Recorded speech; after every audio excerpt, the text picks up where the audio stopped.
Postal ballot में 76 90 में से 76 सीटों पे कांग्रेस की बढ़त थी। सारे सर्वेज में और धरातल की जो सारी रिपोर्ट्स थी उसमें कांग्रेस की बढ़त पूरे देश को दिखाई दे रही थी हरियाणा में।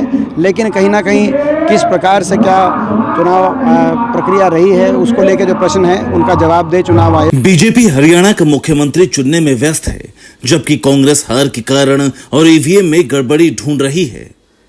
इस बीच भूपेंद्र हुड्डा के बेटे दीपेंद्र हुड्डा ने हरियाणा में हुई हार पर अपनी पहली प्रतिक्रिया दी तो सीधे ईवीएम की मर्यादा पर सवाल उठा दिए। देखिए, ये जो चुनाव के नतीजा है हरियाणा प्रदेश के, ये सभी को अचंभे में डालने वाले नतीजे हैं, सबको अचंभित करने वाले नतीजे हैं, अप्रत्याशित नतीजे हैं और इसका हम गहराई से विश्लेषण कर रहे हैं।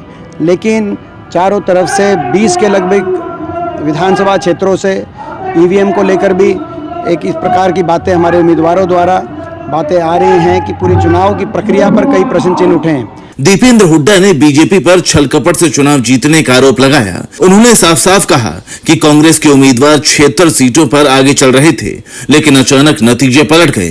दीपेंद्र ने कहा कि पार्टी ने इलेक्शन कमीशन से कई सवालों का जवाब मांगा है, जिनके जवाब का इंतजार है। जवाब आते ही सब कुछ शीशे की तरह साफ हो जाएगा। कांग्रेस पार्टी ने चुनाव आयोग के पास पहुंचकर चुनाव की इस प्रक्रिया को लेकर जो प्रश्न उठे हैं वो हमने सबके सामने रखे हैं, चुनाव आयोग के आगे रखे हैं। उनके क्या जवाब मिलता है उसका हम इंतजार कर रहे हैं। पोस्टल बैलेट में 76 90 में से 76 सीटों पे कांग्रेस की बढ़त थी। सारे सर्वेज में और धरातल की जो सारी रिपोर्ट्स थी उसमें कांग्रेस की बढ़त पूरे देश को दिखाई दे रही थी हरियाणा में। लेकिन कहीं ना कहीं किस प्रकार से क्या चुनाव प्रक्रिया रही है उसको लेकर जो प्रश्न है उनका जवाब दे चुनाव। आपको बता दें, हाल ही में राहुल गांधी ने पार्टी के बड़े नेताओं के साथ मीटिंग की थी, जिसके बाद कांग्रेस हाईकमान ने चुनाव आयोग से कुछ सवालों के जवाब मांगे थे। सिर्फ इतना ही नहीं, पार्टी हरियाणा में कांग्रेस की हार पर एक रिपोर्ट भी तैयार कर रही है।